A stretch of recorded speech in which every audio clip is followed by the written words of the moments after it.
everybody and welcome to my Tropicraft adventure.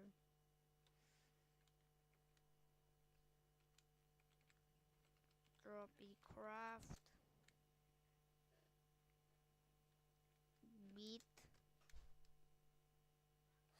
Sunny Q.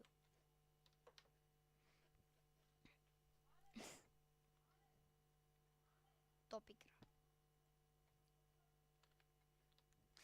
Bune ați venit la lumea mea, la firea mea de Tropicraft. Până la urmă urmește să instalezi modul, te convertește lumea. Și am reușit